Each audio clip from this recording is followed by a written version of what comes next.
पुणे जमीन गैरव्यवहार प्रकरणाची पूर्ण चौकशी का होत नाही असा सवाल सचिन अहिर यांनी सरकारला केलाय। हा मुद्दा अधिवेशनात मांडणार असल्याचं अहिर यांनी म्हटलंय। मुख्यमंत्री क्लीन चिट देतायत असा आरोपही सचिन अहिर यांनी केलाय। सचिन अहिरांनी जी24 तासच्या कामगिरीचं देखील कौतुक केलंय। त्यांच्याशी बातचीत केली आमचे प्रतिनिधी कृष्णात पाटील यांनी। शिवसेना ठाकरे गटाचे नेते आणि आमदार सचिन अहिर आपल्यासोबत आहेत। मुंडवा जमीन गैरव्यवहार प्रकरणात शीतल तेजवानी हिला अटक झालेली आहे, परंतु इतर जे मुख्य आरोपी आहेत त्यांना मात्र कुठल्याही प्रकारची कारवाई अद्याप करण्यात आलेली नाही।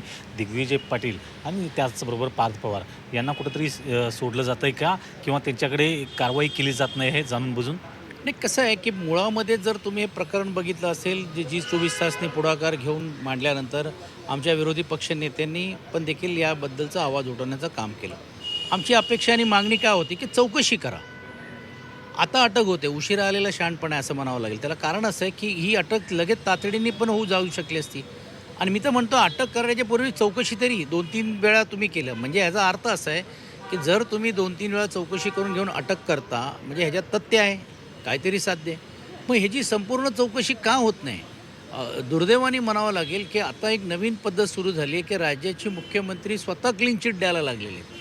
हे मला हे समजत नाही की काहीतरी चौकशी, न्यायालयीन चौकशी, त्यानंतर काही विभागीय चौकशी हे न करता अशा पद्धतीने क्लीन चिट देणं, आणि मग जर उद्या कोण न्यायालयाला गेलं आणि जर हे प्रकरण अजून ते पुढे आलं तर मग हे तोंडघशी पडण्यासारखं आहे। त्यांना चौकशीमध्ये अटक झाली का अटक करून घेतली हाही एक प्रश्न निर्माण होता। या सर्व प्रकरणावरती आम्ही अधिवेशनामध्ये जाब विचारणार आहोत सरकारला।